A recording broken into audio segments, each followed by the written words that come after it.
Hello. Oh. Hello, everyone. Thanks very much for persisting.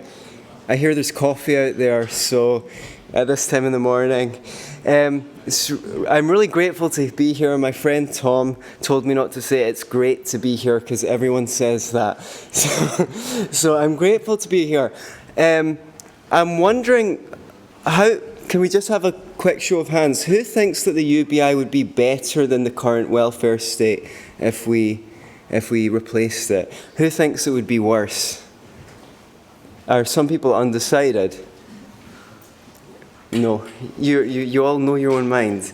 Okay, so I was in Edinburgh in Scotland recently at a Skeptic Society meeting, and I like to get out the house sometimes and hear what people who aren't basically libertarians think about things. And I went up to the pub to have a drink with some people afterwards, and the topic of the universal basic income came up, and I neglected to mention that I wrote a book about it, by the way. Just saying. just saying. So, because I didn't want to prejudice his answers to my questions, I just wanted to get I like to get a sense of what people think. So, I asked him, after he sung its praises, I asked, can you think of any disadvantages of it? I said, are there any disadvantages of it? And he said, there aren't any. I was like, wow, okay, because I think there's not a lot that all economists agree on, but I think most economists agree that every policy advantages some people and disadvantages other people. So everything that has an advantage must have a disadvantage. But this seems to be typical of a lot of the advocates of the universal basic income. It seems that it's going to cure everything. Poverty, stress, crime. It's going to unleash entrepreneurship and emancipate women, save us from AI and climate change. Not kidding, I googled it. The UBI can save us from climate change as well, according to a couple of articles. It kind of reminds me of that book that came out, Why Women Have Better Sex Under Socialism. And whenever one of my a partner is unsatisfied, I just blame the market economy for that. And refer her to the book. So is the UBI a flying unicorn? Is it able to grant wishes? Because if you look at I'm not satirizing the advocates themselves have books with subtitles like How a Universal Basic Income Would End Poverty, Revolutionize Work, and Remake the World. And another one, Raising the Floor, How a Universal Basic Income Can Renew Our Economy and Rebuild the American Dream. And there's one called Utopia for Realists, okay? And this is the thing that I guess the main argument I want to challenge in this talk is the idea that it would be a utopia, because I'm actually quite scared about what the UBI might mean if it was actually instituted, for reasons I'm going to make clear. So you've heard the kind of economic arguments about disincentivizing work and creating an inflationary spiral, and they have some validity, but I'm going to see if I can sidestep them and talk about some other concerns.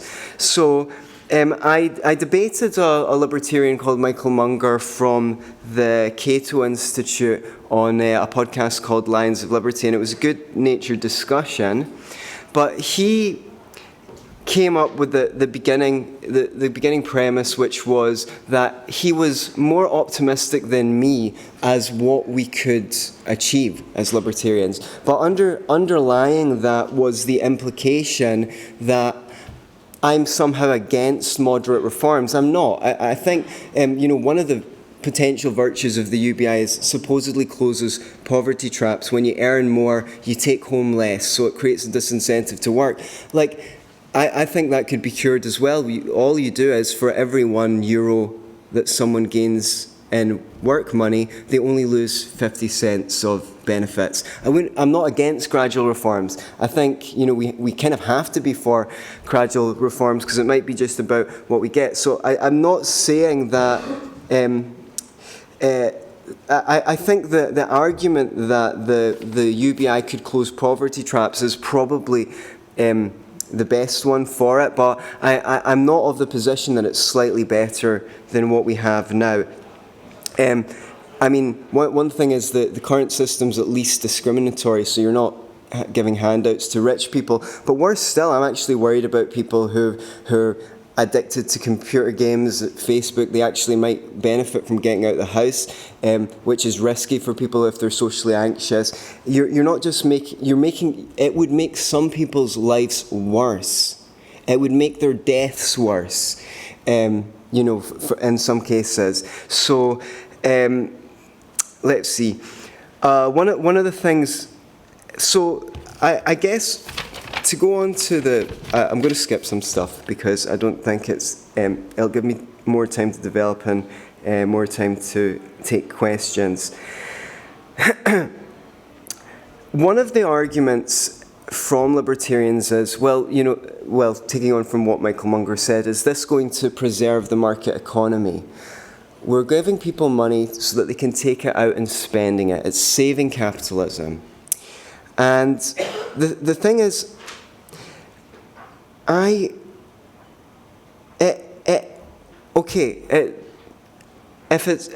I'm going to be asked whether the universal basic income is better than communism or fascism, there's no question. Of course, being punched is better than being stabbed. Of course it's better than communism. There's no question. But usually, but I don't know how long freedom can survive the universal basic income. Because what do you suppose the government will do when it has controls of everyone's purse strings? Are they just going to, if you're poor particularly and you're gaining 12,000 euros a year from the government, you can easily be browbeaten, right?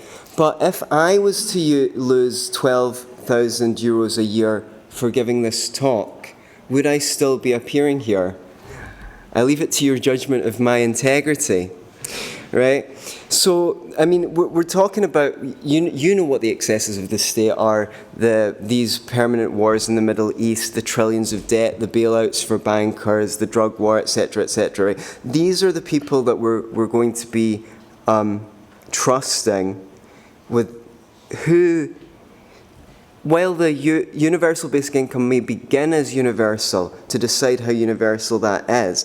And if we can just look at the social credit system that's being rolled out in China, we can get some clues of where this might go. Because if people are caught jaywalking or they play their music too loud, they don't pay a court bill on time, they owe the government money, they can lose certain rights such as booking flights or train tickets. So for losing the right to book a flight or a train ticket, you just substitute having your UBI docked. The government can have their internet speed throttled.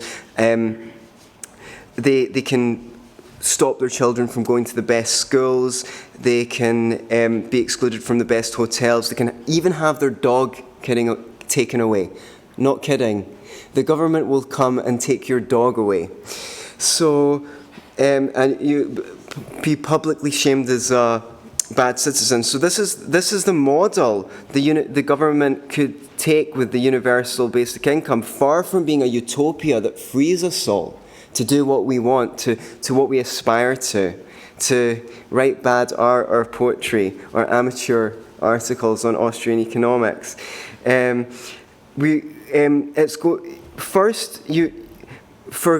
You'll have your UBI docked for committing a petty crime like dropping litter, and the average reaction, emotional reaction, is why not? I mean, what are they doing? Throwing cigarette butts in the street? It's disgusting behaviour. Why should our society, that is so kind in furnishing them with a basic income, when they disrespect the society? But this is just the beginning. This is how we can at least to some degree ignore the state. Well, not if in order to attain your right to a basic income, you have to vote.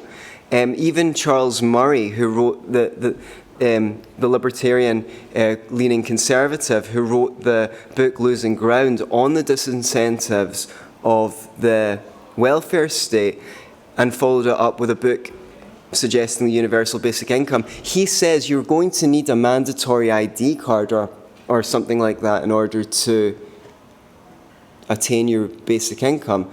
I'm not comfortable with this at all. So, because especially where the culture is going, oh, you didn't sort out your recycling. The climate, ironic, on Twitter of being people being deplatformed for having the wrong opinions. Then we start giving benign rewards. I mean, why shouldn't we increase someone's basic income for volunteering, for contributing to charity? Then you get I'm a single mother, I should have a higher income. I'm disabled, should have a higher income. I need to pay to travel to work, I should have a higher basic income. These arguments are plausible. Yeah, why shouldn't they have a higher basic income? But then you're back to the problem with the current system, which is the towering administration costs to monitor who's entitled to what. I'm fortunate to be debating a guy called Martin Ford, who wrote a book called Rise of the Machines at the Soho Forum in New York in January.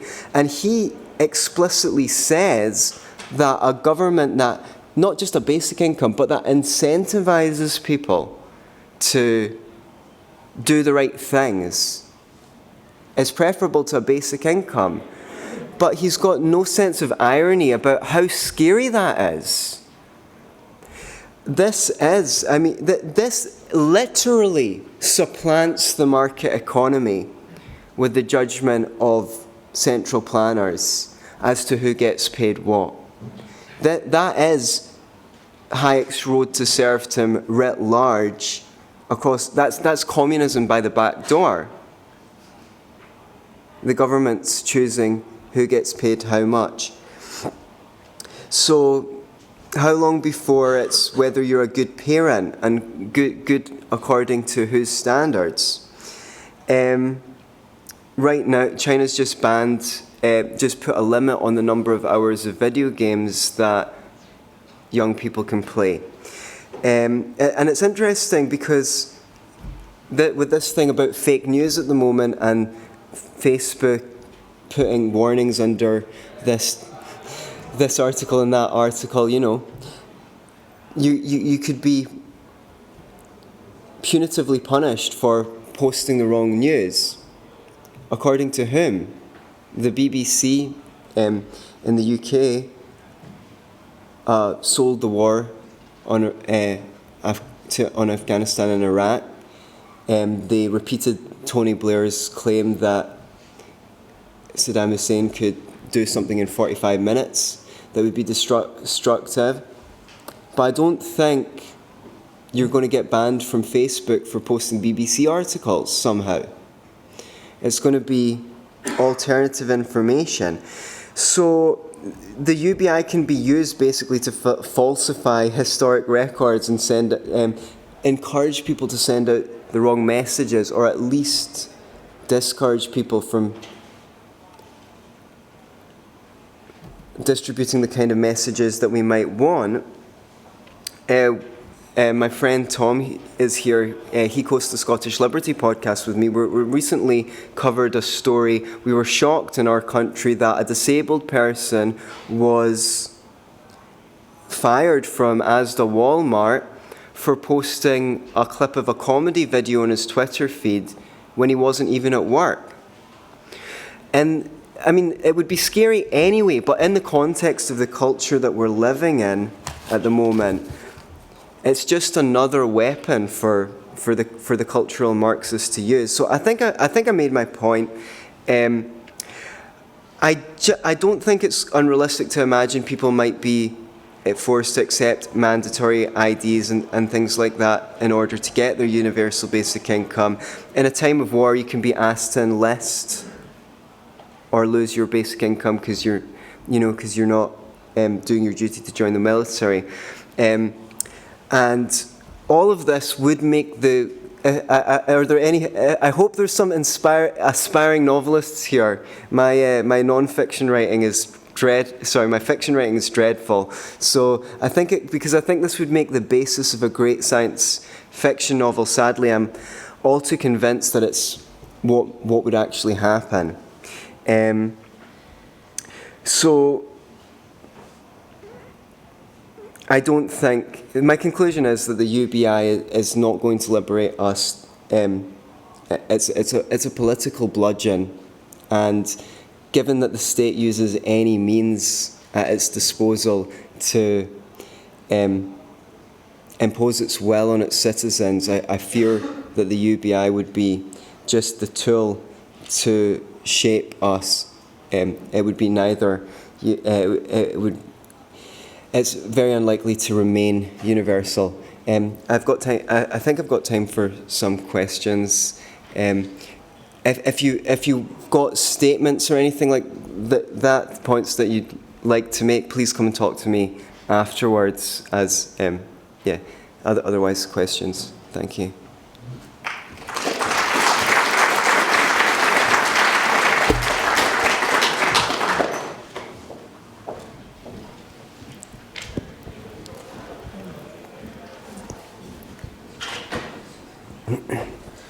Do you think it's too strong a statement to say that the introduction of UBI could be the end of democracy and the end of freedom in of itself? Do I? And just to clarify, it was once said that once people realise that they can vote themselves money, that is the end of democracy. And with UBI, basically what can happen is people just vote for the party policies, they give them more UBI. Right, yeah, so it's escalating, because with most government handouts there's an in-group and an out-group, isn't it? But at least ostensibly we all benefit. So every party is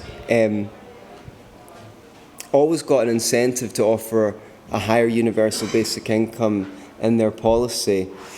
I don't know if I'd say that's the end of everything.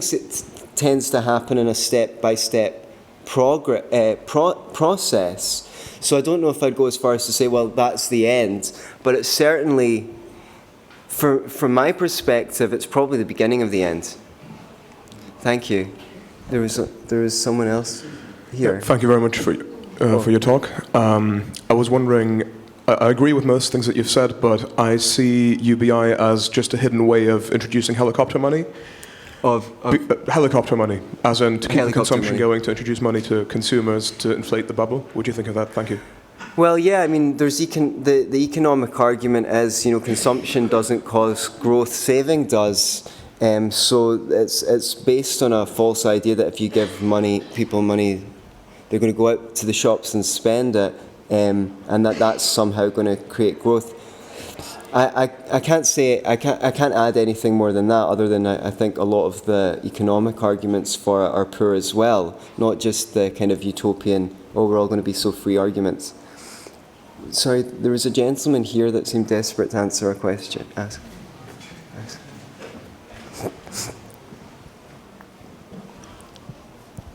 I just want to know if you have a theory as to why there's a lot of elites, such as Elon Musk and I think Jeff Bezos, are now supporting the UBI. Is there some sort of malicious intent behind it, or do they actually think that it's a better system? I tend to think that people mostly believe what they say they believe, with few exceptions. I think a lot of people like Elon Musk really buy into the robots are coming narrative. I don't know. I can't speak for Jeff Bezos. I've not heard him speak. And I think, they're... it might come back to, like, the idea that it somehow preserves the market economy. But, they're not economists. And a lot of economists seem to be in favour of the UBI as well. So, It's really hard to tell. I wonder why a lot of people believe the silly things they believe. Why can't everyone just be like me and think the right things on everything? Why? Why are there so many stupid people on the internet? I don't understand it. Okay, if that will be all. I do have copies of this. Please get them. I don't want to I don't want to take them back to Scotland in my luggage. So please come and see me. I'll sign it for you. I'd love to have a chat with anyone that wants to talk about it further. Let's go and enjoy some coffee. Thanks very much for listening.